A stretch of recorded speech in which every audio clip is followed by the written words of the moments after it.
ચાલો બાળકો આપણે કયા તહેવારની ઉજવણી કરીએ છીએ? જન્માષ્ટમી. તો બાળકો જન્માષ્ટમીની વાર્તા સાંભળવી છે ને? જો જન્માષ્ટમી એક આપણો ધાર્મિક તહેવાર છે. જન્માષ્ટમી એટલે શ્રી કૃષ્ણનો જન્મદિવસ. કોનો જન્મદિવસ બાળકો? શ્રી કૃષ્ણ ભગવાનનો. તેમનો જન્મ શ્રાવણ વદ આઠમને રાત્રે મથુરાની જેલમાં થયો હતો. તેમના પિતાનું નામ વાસુદેવ અને માતાનું નામ દેવકી હતું. પછી જન્માષ્ટમીનો તહેવાર આપણે ખૂબ ધામધૂમથી ઉજવીએ ને બાળકો? જન્માષ્ટમીનો તહેવાર આપણે ખૂબ ધામધૂમથી ઉજવીએ.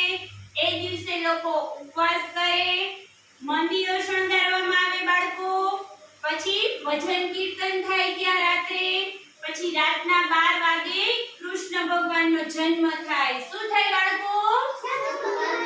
જન્મ થાય. પછી લોકો નાચે, લોકો કૂદે, કરે ને એવું બધું. પછી અબીલ ગુલાલ ઉડાડે, ગીતો ગાય.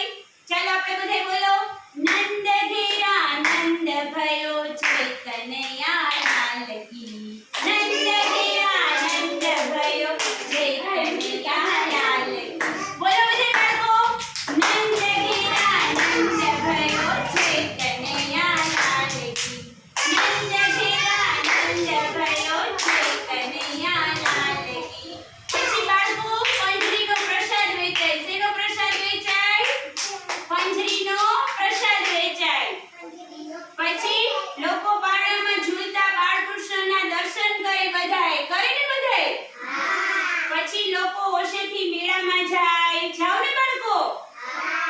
પછી ત્યાં આપણને આનંદ આવે. આવે ને બાળકો? આમ જન્માષ્ટમી આપણો એક આનંદનો તહેવાર છે. શેનો તહેવાર છે બાળકો?